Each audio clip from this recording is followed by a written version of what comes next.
नमस्कार दोस्तों, स्वागत है आपका आपके अपने चैनल एयरफोर्स एग्जाम पेपर में। दोस्तों, आज की क्लास में हम लोग बात करने वाले हैं एयरफोर्स बायो ग्रुप के रागा के प्रैक्टिस सेट के बारे में। ठीक है दोस्तों, इसलिए वीडियो को आप लोग लास्ट तक जरूर देखिएगा और यदि आपने अभी तक चैनल को सब्सक्राइब नहीं किया है तो सब्सक्राइब करके बेल आइकन को प्रेस कर लीजिएगा।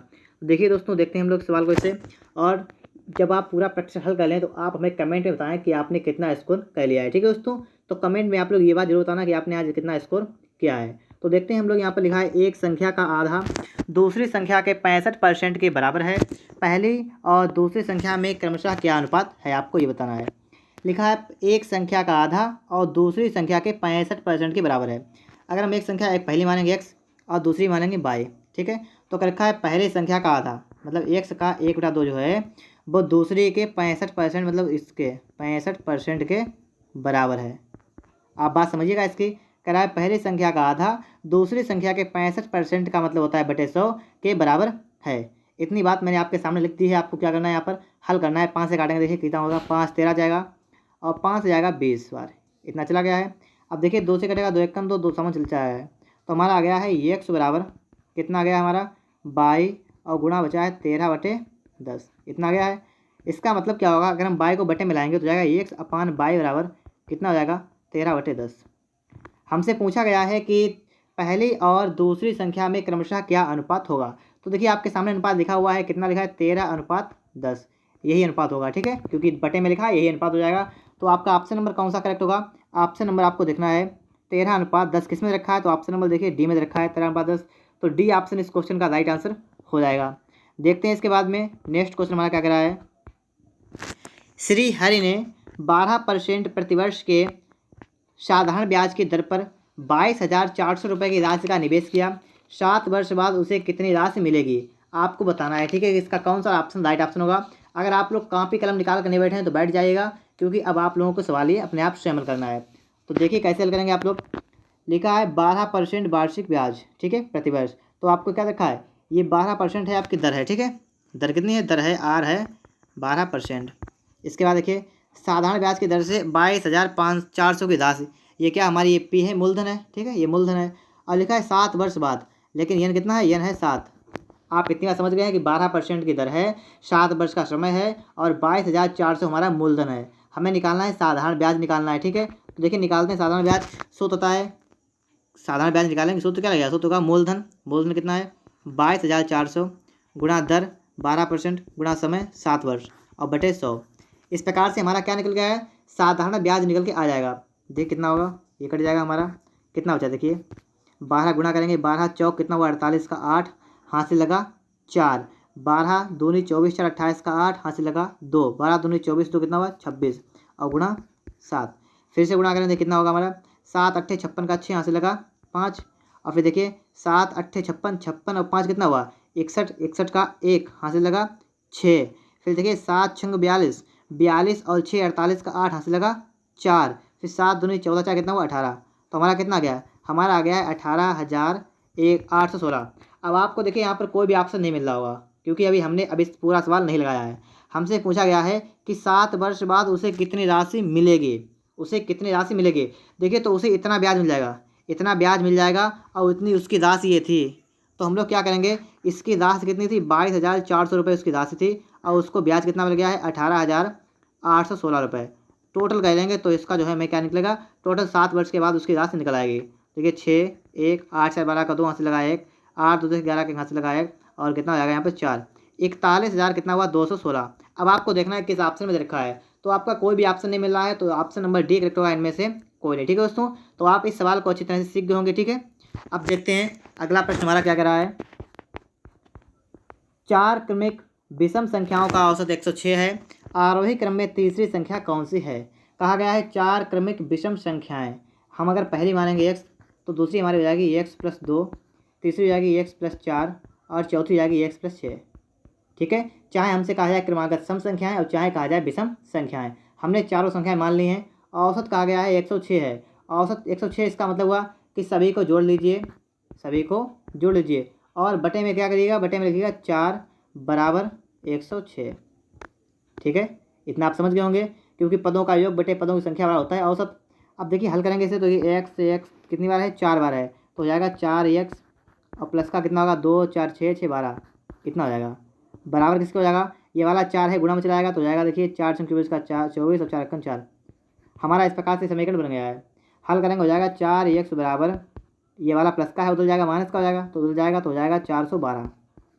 हमें वैल्यू किसकी निकालनी है, एक्स की वैल्यू निकालनी है यहाँ से। तो देखिए एक्स की वैल्यू निकालेंगे कितनी हो जाएगी, एक्स बराबर हमारा निकल के आएगा 4 एकम 4, ना जाने का 0, 4 3 12। एक्स की वैल्यू हमारी निकल कितनी आ गई 103। इतना तो आप समझ गए होंगे। अब देखिए हमसे पूछा क्या था, आरोही क्रम में तीसरी संख्या कौन सी है।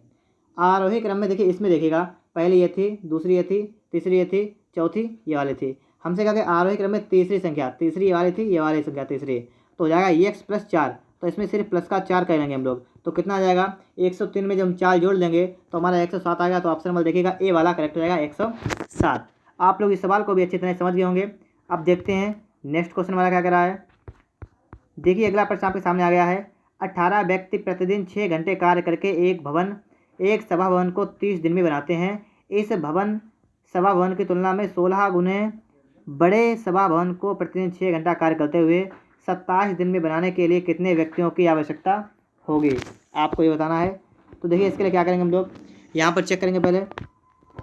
देखिए 18 व्यक्ति हैं, 6 घंटे का टाइम है और क्या है 30 दिन है, एक सभा भवन, ठीक है। इसके लिए क्या करेंगे, व्यक्तियों से क्या मतलब यम वन, और क्या करेंगे घंटे हैं H1 और दिन है तो D1, ठीक है, और अपान W1, समझिएगा बराबर हो जाएगा M2 H2 और D2 अपान W2।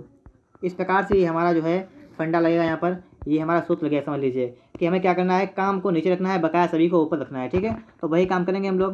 देखिए यहाँ पे क्या लिखा है, 18 व्यक्ति हैं तो ये ऊपर रहेंगे, गुणा प्रतिदिन 6 घंटे तो 6 घंटा ये भी ऊपर रहेंगे, गुणा एक सवा वन को, ये काम है तो काम बटे में रहेगा एक, और 30 दिन तो दिन भी बताएंगे। इस प्रकार से में बनाते हैं। पहला बात कंप्लीट हुआ हमारा कि 18 व्यक्ति हैं प्रतिदिन 6 घंटे काम करके एक सवा वन को और 30 दिन बनाते हैं।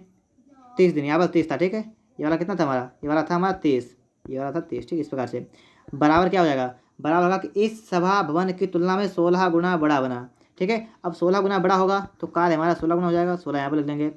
और लिखा है 6 घंटा कार्य तो 6 घंटा है, 27 दिन हो गए। और कितने व्यक्ति पूछेंगे, हम यहाँ लिख लेंगे एक्स, ठीक है। अब लगाइए सवाल को, 6 से 6 कैंसिल हो जाएगा। इसके बाद देखेंगे, देखिए 9 से काटेंगे, 9 दूनी 18, ये हो जाएगा 9 3 27।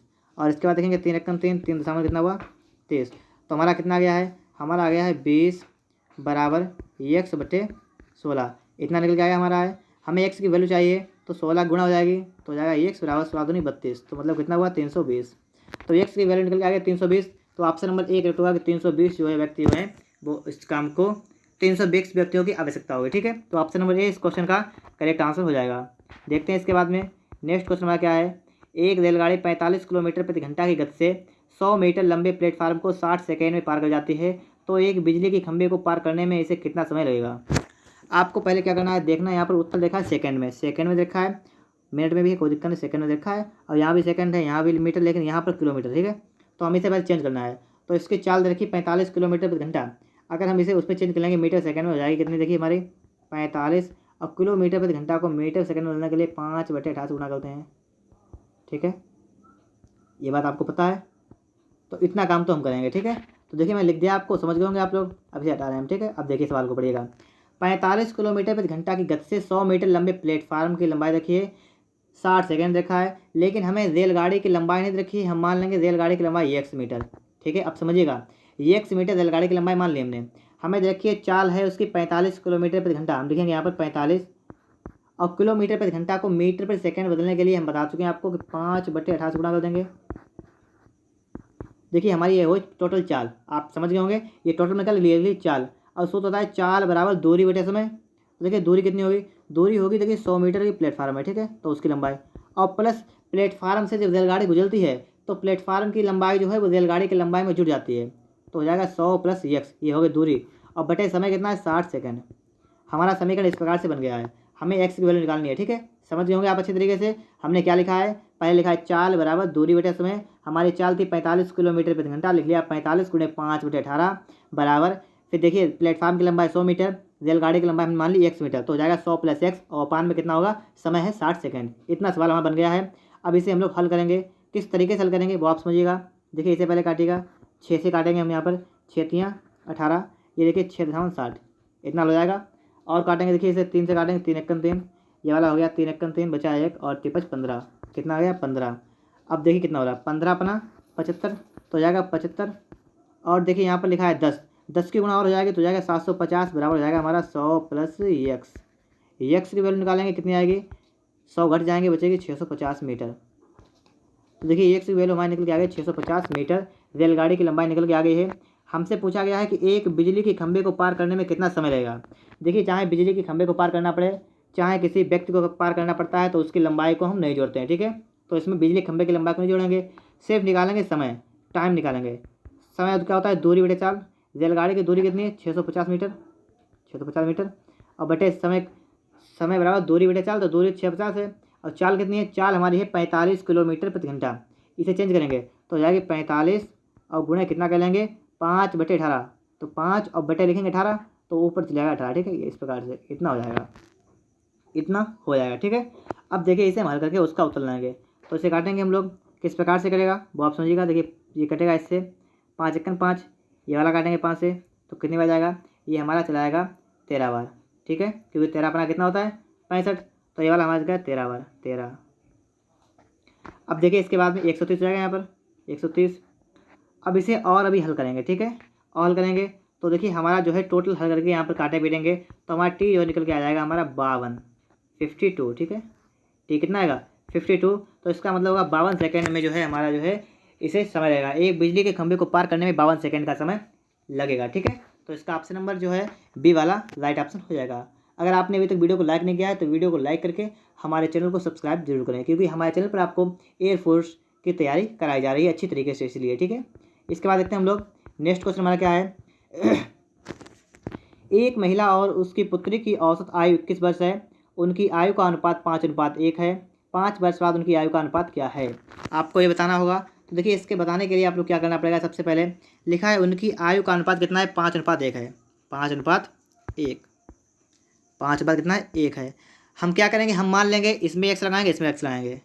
हमने मान लिया है कि महिला की आयु ये 5x है और पुत्री की आयु जो है वो है x खाली बस, ठीक है। अब समझिएगा लिखा है एक महिला और उसकी पुत्री की औसत आयु 21 वर्ष है।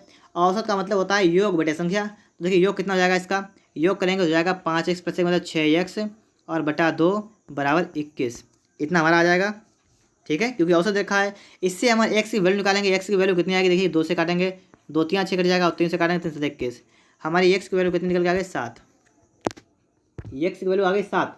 अब देखिए इनकी महिला और इसकी पुत्री की आयु कितनी कितनी हो जाएगी, तो देखिए 35, तो महिला की आयु 35 हो जाएगी और पुत्री की आयु हो जाएगी 7 वर्ष, इतना आप लोग समझ गए होंगे। फिर कह रहा है कि 5 वर्ष बाद उनकी आयु का अनुपात क्या होगा। 5 वर्ष के बाद, तो 5 वर्ष के बाद के मतलब है इसमें 5 जोड़िएगा, इसमें 5 जोड़िएगा। अब देखिए कितना हो रहा है, ये हो गया 40 और कामा ये हो गया है 5 7 12, इतना हो गया है। अब हमें बताना है इसका अनुपात, ये अनुपात इसका हमें निकालना है, ठीक है, ये वाला अनुपात जो है इसका निकालना है। तो कैसे निकालेंगे, काटेंगे 4 से, 4 दशावन कितना होगा 40 और 4 दिया 12, तो कितना निकल गया 4:10:3। तो ऑप्शन नंबर देखिए ए में रखा है 10:3, तो ए ऑप्शन इस क्वेश्चन का राइट ऑप्शन हो जाएगा, ऑप्शन नंबर ए। आप लोग इस सवाल को भी अच्छी तरह से समझ गए होंगे। अब देखते हैं हम लोग नेक्स्ट क्वेश्चन हमसे क्या कह रहा है, ठीक है।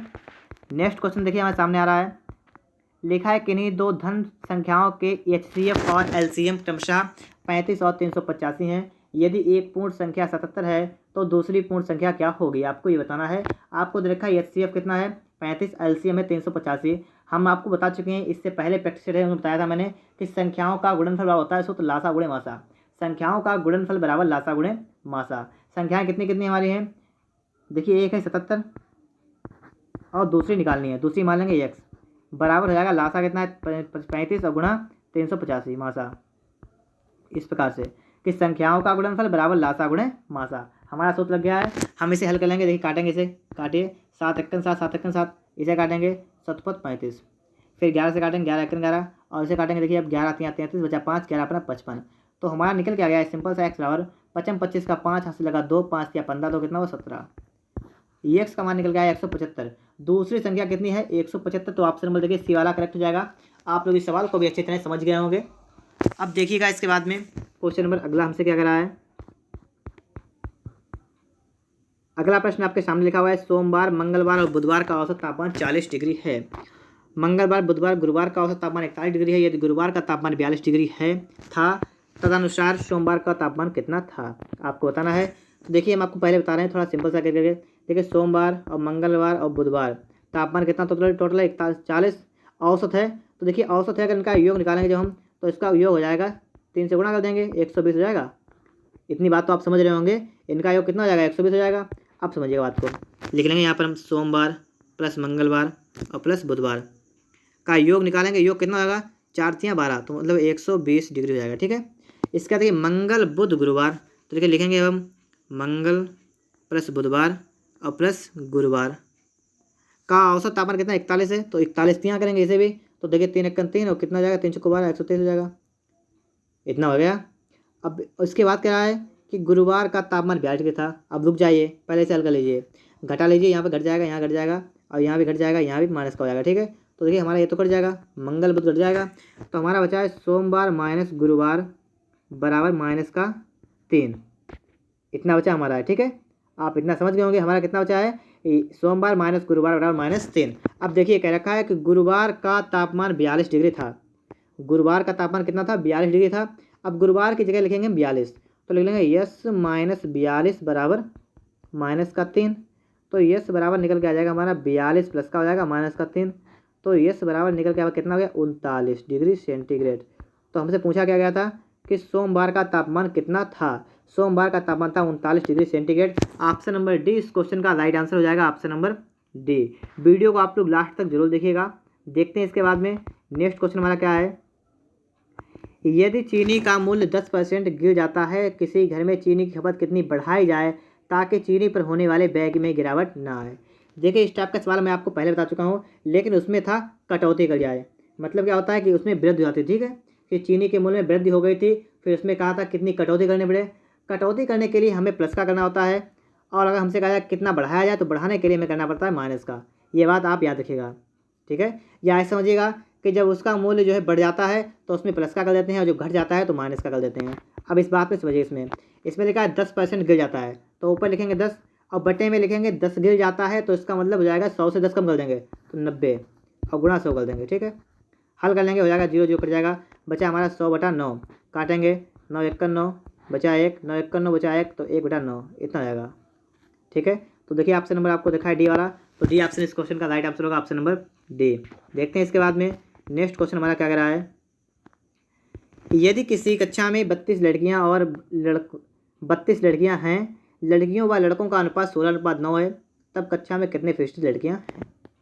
आपको दे रखा है 16:9, किसमें गर्ल और बॉय में। देखिए तो हम अगर संख्या मानेंगे तो हमारी संख्या आएगा 16x और 9x। ये तो आप समझ रहे होंगे। अब आपको कह रखा है कि लड़कियों की संख्या 32 है, लड़कियां हैं कितनी, लड़कियां हैं 16 अनुपात में। तो देखिए 16:x मतलब है ये वाला, ये 16x जो है बराबर है 32 के। तो x की वैल्यू निकालेंगे तो जाएगी 2। इतना समझ रहे हैं आप। तो लड़के कितने हो जाएंगे बॉय, तो बॉयज़ कितने हो जाएंगे 9 × 2 कितने हो गए 18। तो इसका मतलब लड़का कितने हैं, लड़के हैं 18। ठीक है। अब देखिए लिखा है कक्षा में कितने फीसदी लड़कियां हैं, लड़कियों पूछी कि कितने फीसदी हैं। ठीक है। तो देखिए लड़कियां कितनी है 32 लड़कियां हैं, ये कह रहा है 32, तो ऊपर लिखिएगा 32। बटे में क्या लिखेंगे, बटे में टोटल छात्र, मतलब क्या है कि छात्र और छात्राएं लड़का लड़कियां दोनों लिखेंगे। कितने हो गई 32 लड़कियां 18 लड़के, इसका मतलब टोटल कितने 50, और गुणा कर देंगे 100 से, हमारा परसेंट निकल आएगा। ठीक है। काटेंगे 50 50 दूनी 100, तो हो जाएगा 64%। ऑप्शन नंबर देखना है आपको, ऑप्शन नंबर देखिए सी वाला करेक्ट होगा इसका, तो ऑप्शन नंबर सी इस क्वेश्चन का राइट ऑप्शन हो जाएगा। देखते हैं इसके बाद नेक्स्ट क्वेश्चन हमारा क्या कह रहा है। आपके सामने लिखा हुआ है ABC PQR DEF STU, तो आगे आप लोग क्या भरेंगे। ठीक है। अब देखिएगा आप लोग इसमें अगर आप बात करें, देखिए ABC और फिर DEF हमसे आगे वाला पूछा गया है, तो आप देख रहे हैं कि बीच वाला हमें एक छोड़ने के बाद वही हमें ABCD आगे बढ़ रही है कि पहले ABC, फिर देखिए बीच का छोड़ दिया तो हम कहाँ पर आ गए DEF पर आ गए, फिर बीच छोड़ देंगे तो कहाँ पर आएंगे F के बाद GHI। तो देखिए ऑप्शन नंबर 20 क्वेश्चन का करेक्ट ऑप्शन हो जाएगा। ठीक है दोस्तों, ऑप्शन नंबर 20 क्वेश्चन का करेक्ट ऑप्शन हो गया है। देखिए अगला प्रश्न हमारे सामने आ गया है, बताना है हमें इसमें कि यहाँ पर क्या भरा जाएगा। ठीक है। आपके सामने प्रश्न लिखा हुआ है, आपको इसको बताना है देखकर कि आपके सामने ये ऑप्शन देखें, आपको बताना है इनमें से कौन सा भरा जाएगा। देखिए 2 से जब हम 3 पर आएंगे कितने जोड़ेंगे 1, और जब 3 से 5 पर गए तो कितना जोड़ा 2 जोड़ा। इसी प्रकार से देखिए 5 से हम 9 पर आए तो कितना जोड़ा 4, अब 9 से हमारे 17 पर तो कितना जोड़ा 8। फिर देखिए हम कितना जोड़ेंगे, हमसे ये पूछा गया। पहले हमने जोड़ा 1, फिर 1 का दोगुना किया तो 2 जोड़ दिया, फिर 2 का दोगुना किया 4 जोड़ दिया, फिर 4 का दोगुना किया तो हमने 8 जोड़ दिया। अब की बार हम 8 का दोगुना करेंगे तो कितना जोड़ेंगे, मतलब 16 जोड़ देंगे। कितना हो जाएगा 7 से 13 मतलब 33।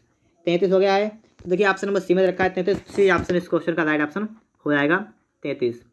इसके बाद देखते हैं हम लोग हैं नेक्स्ट क्वेश्चन आपके सामने लिखा हुआ है 7, 12, 22, 42, 82। तो आगे आप क्या करेंगे, क्या लिखा है 7, 12, 22, 82 मतलब 42, 82। तो आगे क्या भरेंगे, देखिए 7 से हम लोग आएंगे 12 पर तो कितने जोड़े 5 जोड़े, 12 से 22 पर आएंगे तो कितने जोड़ेंगे 10 जोड़ेंगे।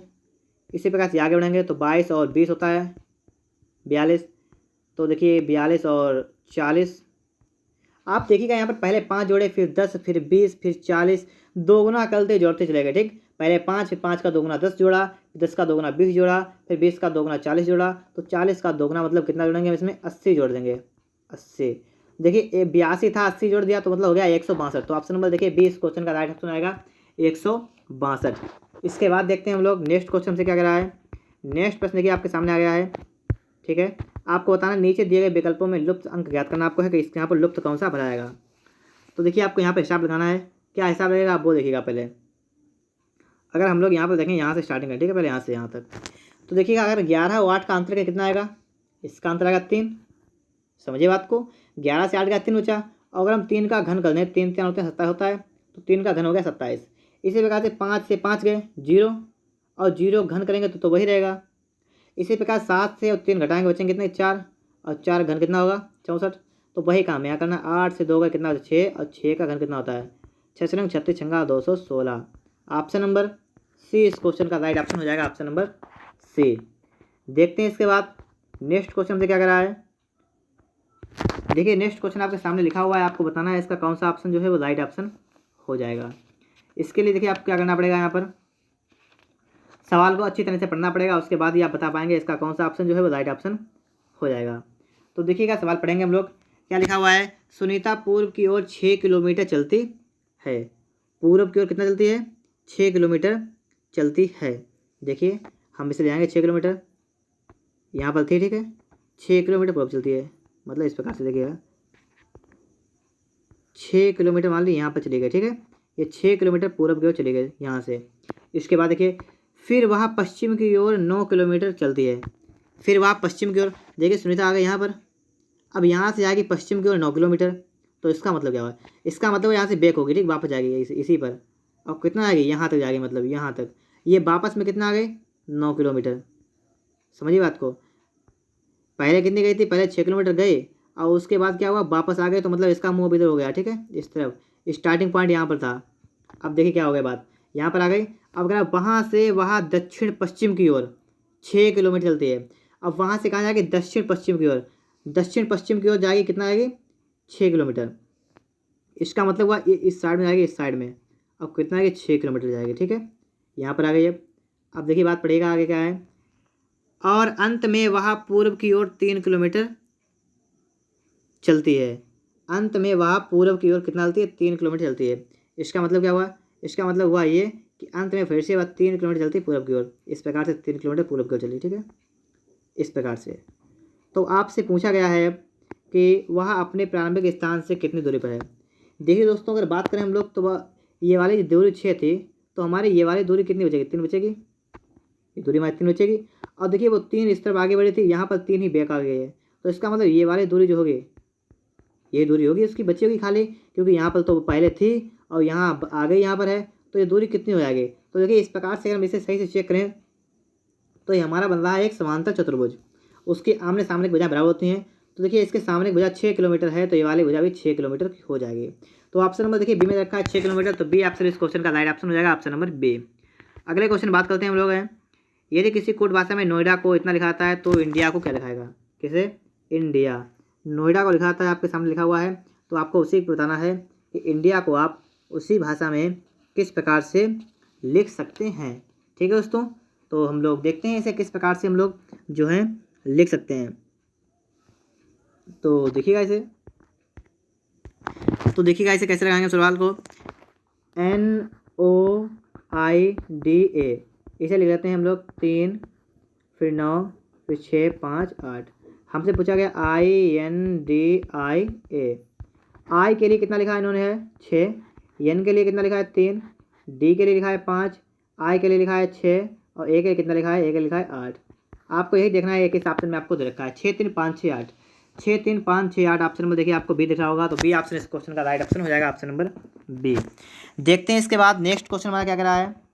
अक्षर का कौन सा समूह खाली स्थानों का क्रमवार रखने से दी गई मतलब पूरा करेगा। इसका मतलब क्या हुआ, यहाँ पर आपको डेश दिया गया है, डेश में आपको भरना है कौन सा अक्षर यहाँ पर भरेंगे आप लोग। तो देखिए यहाँ पर सीरीज की बात चलती है कि यहाँ पर कौन सी सीरीज हम लोग यहाँ पर लगाएंगे।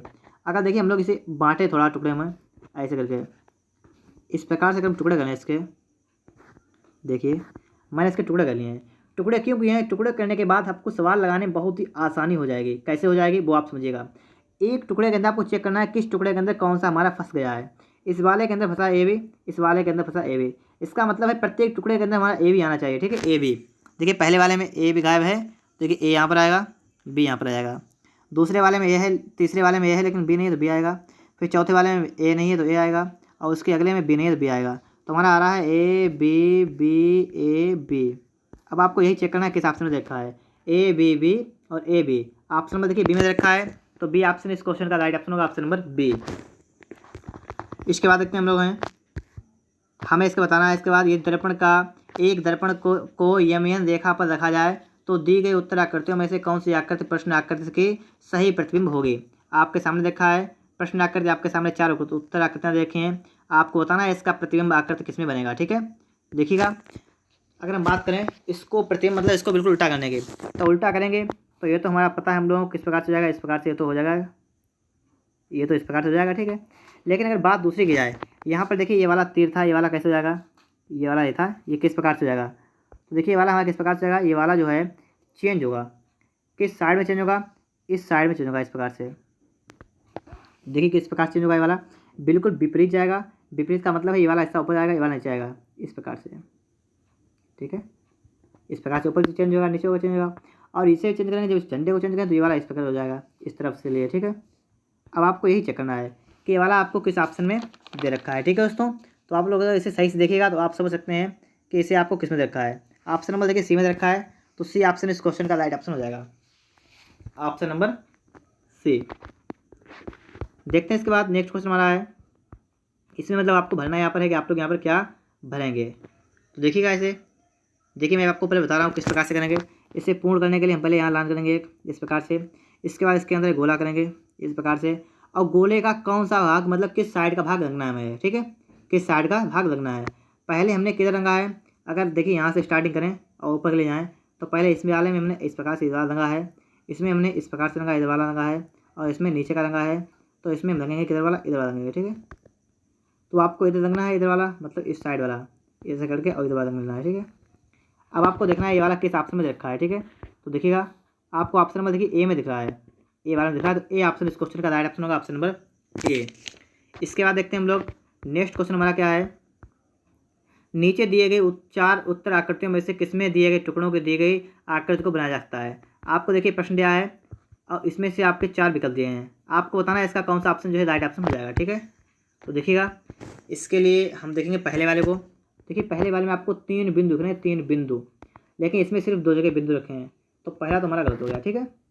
अब देखेंगे हम लोग दूसरे वाले में, तो आप लोग देखिएगा दूसरे वाले में देखिए गोला, ये गोला है, 2 पॉइंट भी हैं, 2 लाइनें भी हैं, लेकिन ये लाइनें बराबर भी हैं, और यहाँ पर देखिए ये वाला ये तो इसमें है ही नहीं कहीं पर, देखिए यहाँ पर, तो हमारा बी वाला गलत हो गया है। अब देखेंगे हम लोग सी वाले को, देखिए सी वाले की बात करेंगे, ठीक है। तो आप देखिएगा सी वाले में आपको 2 बिंदु दिख रहे हैं, देखिए 2 बिंदु दिए गए, बिल्कुल सही है। ये वाले देखिए कोने देखिए कितने हैं, यहाँ पर 2 देखे हैं, और चित्र में देखिए, चित्र में सिर्फ एक जगह है, ये देखिए एक जगह है, और देखिए इसमें कितने हैं, इसमें 2 जगह है, तो ये वाला गलत हो गया। तो इसका मतलब ऑप्शन नंबर डी जो है बिल्कुल करेक्ट हो जाएगा, ठीक है। तो ऑप्शन नंबर डी इस क्वेश्चन का राइट ऑप्शन है। अब देखते हैं इसके बाद नेक्स्ट क्वेश्चन हमारा क्या कह रहा है। सामान्य जानकारी मतलब यहाँ पर जीके के इंपॉर्टेंट प्रश्न आपके सामने रखे गए हैं, आपको इसमें से बताना है इसका कौन सा जो है क्वेश्चन का आंसर जो है वो करेक्ट ऑप्शन हो जाएगा, ठीक है दोस्तों। तो देखिए इस क्वेश्चन बात करेंगे हम लोग का लिखा हुआ है कि हरे रंग का पदार्थ जो पौधों में प्रकाश संश्लेषण का कार्य करता है वह निम्नलिखित में से कौन सा है। क्लोरोफिल, क्लोरोप्लास्ट, क्लोरोफार्म, इनमें से कोई नहीं। तो इसका ऑप्शन नंबर 1 लिखा होगा, क्लोरोफिल जो होता है वो जो है प्रकाश संश्लेषण में सहायता करता है। ठीक है दोस्तों, तो इसका ऑप्शन नंबर 1 करेक्ट होगा। दूसरे की बात करेंगे हम लोग। लिखा है साइलेंट वैली या मूक घाटी किस राज्य में अवस्थित है? तमिलनाडु, गोवा, जम्मू कश्मीर, केरल। तो इसका राइट ऑप्शन होगा ऑप्शन नंबर डी, केरल में। ठीक है, मूक घाटी कहाँ पर है? केरल में अवस्थित है। इसके बाद देखेंगे हम लोग। नेक्स्ट क्वेश्चन हमारा है, गोवा किस नदी पर अवस्थित है? नर्मदा नदी पर, मांडोवी नदी पर, तापी नदी पर या पेन्नार नदी। तो इसका राइट ऑप्शन हो जाएगा ऑप्शन नंबर कौन सा होगा हमारा? ऑप्शन नंबर बी वाला हो जाएगा, जिसमें क्या लिखा हुआ है? मांडोवी नदी।